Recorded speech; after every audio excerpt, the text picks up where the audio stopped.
G'day to my trusty followers and viewers.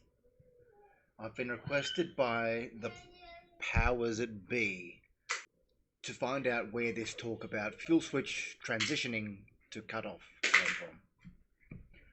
On the screen here is some documentation from Hamilton Sundstrom, the systems designer, on the right over here, and on the left we have the diagram of how the fuel control switch on the very left, fuel control relay 1 and fuel control relay 2, how they function and where their different outputs go. If we look at the fuel control switch, two of the outputs go to the common core system, or the common computing resource cabinets, via the remote data concentrators right and left and right. One goes to the fuel control relay 1 to control the high pressure shutoff valve arming. And I say arming because that arms the higher pressure shutoff valve, allows it to open when the EEC says confirm to open, as you can see here. When you put it in the run position via fuel control relay 1, okay, so this top part is about fuel valve relay 2, control valve relay 2. The second point is actually about relay 1, which opens which arms the high pressure fuel valve, and the EEC would then confirm and allow it to open when required on startup. So when you start the engine, you've actually got the fuel control switch in off, cut off. You start the engines and then you turn the fuel control switch to run to allow the EEC to turn on the fuel valve when it gets to the correct N1 and N2 values. It also would arm the selected igniters. Then there's two. There's left and right, one from each of the above relays. Okay, so based on that, it opens and shuts the fuel spar valve with relay 2. See here, and it opens and shuts, allows open and shut high pressure shutoff valve via relay 1. It also allows the fire switch to be pulled. It unlocks it.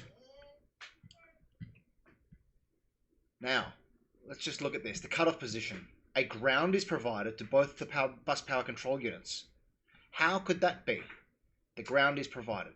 It's provided by the fuel control relay, controlled by the switch.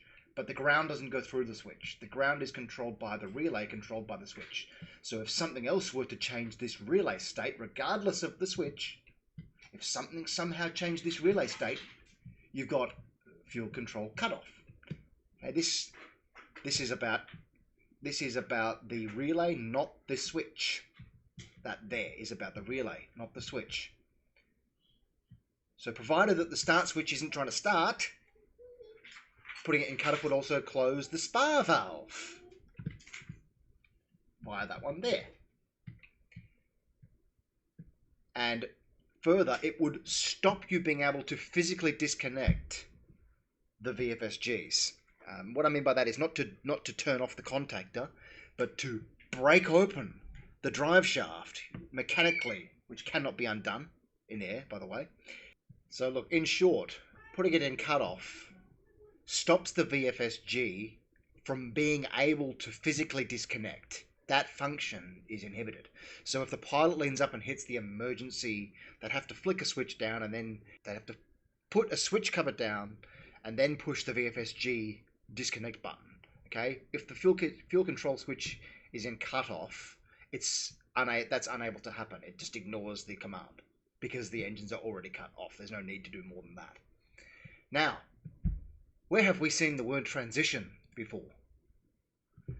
There's been a lot of talk amongst people out there talking about how that is a very strange word. It's not an Indian word. The Indians wouldn't use the word transition. So I put it to you. Yes, this is contrary to a lot of my opinion about the fuel control switch being the result of the power dying to the fuel control switch buses, which it did anyhow. But perhaps the transition that they're talking about was actually this. When a run to cutoff transition happens, power transfers and load management functions are enabled. How does it see that? It sees that from the bus power control unit. You still don't believe me? Fuel cutoff switch monitoring. Where am I in this book? I'll just show you where I am here. Here's further down that same. This is further down that same document. A ground is provided to both bus power control units through the non-time delayed relay, as we just showed you. Power transfers and load management are performed, and the disconnect is VFSG disconnect is inhibited, as I just mentioned. Now, here, fuel cutoff switch monitoring. L left, bus power control unit, and right. Look at this. What's the source? Fuel control relay, not switch. Relay. Relay, not switch. Okay? This was not a switch event. This was the relay actuating. Now, who on YouTube or out there has told you that the relay is the fault here? Yours truly. The switch was not involved. The relay changed. The relay changed from the reverse voltage. The reverse voltage was able to get pushed through the run coil, sending the pin in the wrong direction through the run switch, which was connected at the time. This is showing it in the cutoff position. The run would have been connected. Pilots didn't touch it. Power would have flown backwards through the current return network, through there, up through the coil. Only 14 volts required, as I've shown you in the other videos, due to the MIL military specs of this. Relay will not be damaged by applying reverse voltage. Reverse voltage, although the relay may transfer. Reverse transfer.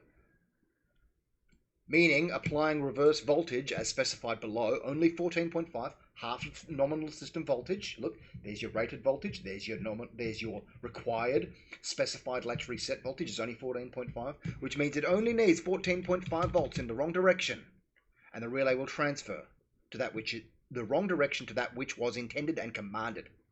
That's what happened. Now this means the lowest DC voltage at which the relay is guaranteed to latch or reset is 14.5, meaning it will latch or relatch if it gets 14.5 volts. It's guaranteed. Guaranteed. 14.5 volts in the wrong direction, this relay will transfer in the wrong direction. In the wrong direction. A couple of other bits of interesting information about this thing. The fuel quality management system, la-di-da-di-da. It manages engine fuel feed system except the fuel shutoff spar valve, because of what we just talked about there. Nothing controls that other than that relay. The fuel shutoff module gives emergency power to close the fuel shutoff valves. It uses capacitor technology. Hold up capacitors. Capacity technology for power storage, which is not a battery. Now, back to my crazy drawing.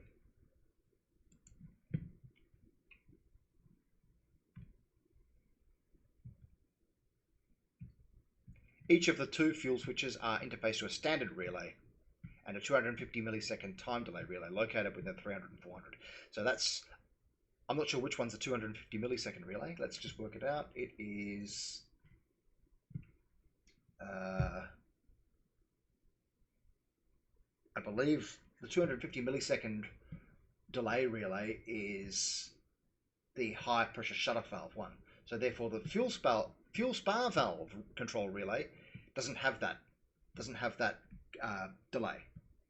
Now the time it would take if this reverse actuated and the close signal was given, it doesn't just immediately shut off fuel. It takes anywhere between 5 to 15 seconds, according to Boeing, for the fuel spar valve motors to close and wind all the way closed. 5 to 15 seconds. So the second that we saw a fuel cutoff event here, provided it didn't also shut down, provided we didn't also get reverse voltage through the high pressure shutoff valves, which is entirely possible. We may have seen both of these reverse actuate. Okay, but let's just imagine it was only this one. If it was just the fuel spar valve, and then therefore the signal to the bus power control unit, and the EEC reset here, if this was all that was actuated, we would have seen a couple of seconds between the real death and reverse actuation and the fuel spar valve motor being able to close. The power for the motor comes from the outer 28 volt main left, main right 28 volt DC buses, not from the C1 and C2 buses. The control logic that we're looking at here comes from the C1 and C2, but the power to the actual fuel spar valve, this here, that 28 volt DC relay, fire handle, that's actually coming from the non-battery backed, non-C1, not the C1 or the C2, but the L1 and the L and the R 28 volt DC buses. They didn't fail. So long as the engine's VFSGs were turning, they had 28 volts of power because they weren't involved in the short circuit. They weren't connected. They had nothing to do with the inner control logic. So therefore there was still 28 volts to go through here, through the close, and then to shut the fuel spar valve. That's what happened. Whether you like it or not, you better get used to it.